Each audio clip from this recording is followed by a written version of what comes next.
好，今天我们录那个手部自我调理的视频。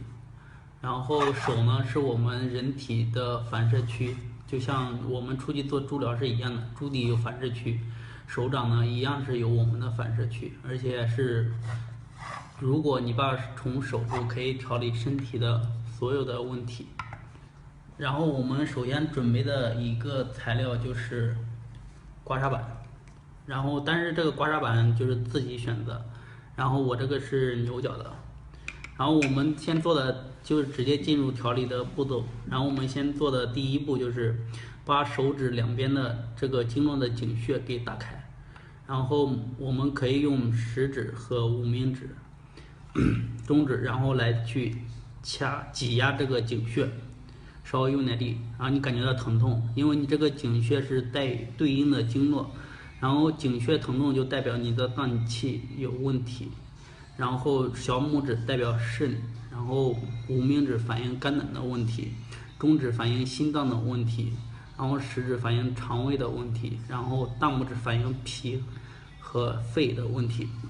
然后我们一个做完这一遍，然后换，然后每个挤压，进行挤压。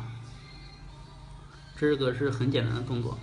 一般做2到3遍就可以，稍微用点力。然后做第二步的是，我们是把每个手指的关节，然后打开，因为我们的手指长时间的受凉或者做活，导致这个关节变形，里面有堵塞，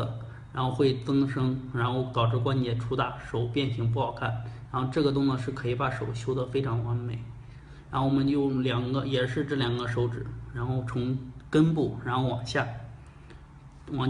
离开，然后首先是平着做，然后再反过来做，这正好4边全部都做到了，然后每一个都要做到位，每一个都要做到位，一般每一个手指做个3遍左右。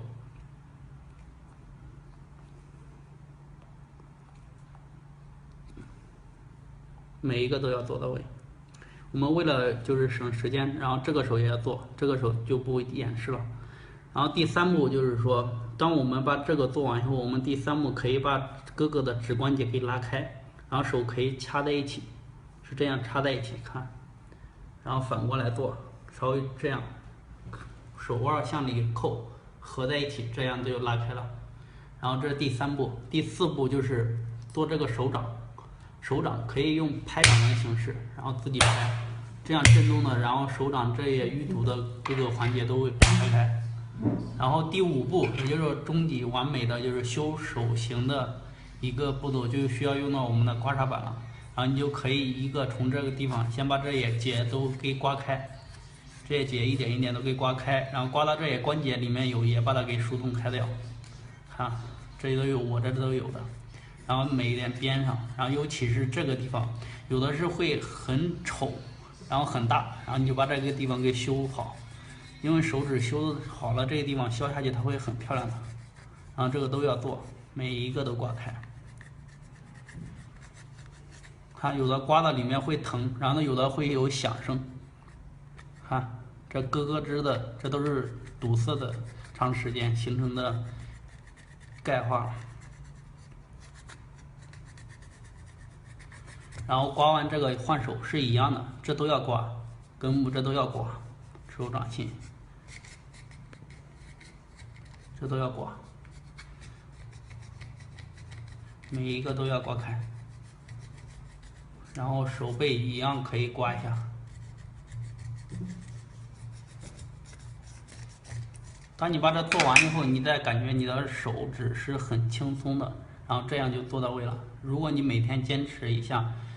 估计用个1个星期到10多天，你就会收到很明显的效果，然后你的手会发现就会变得挺好看。OK。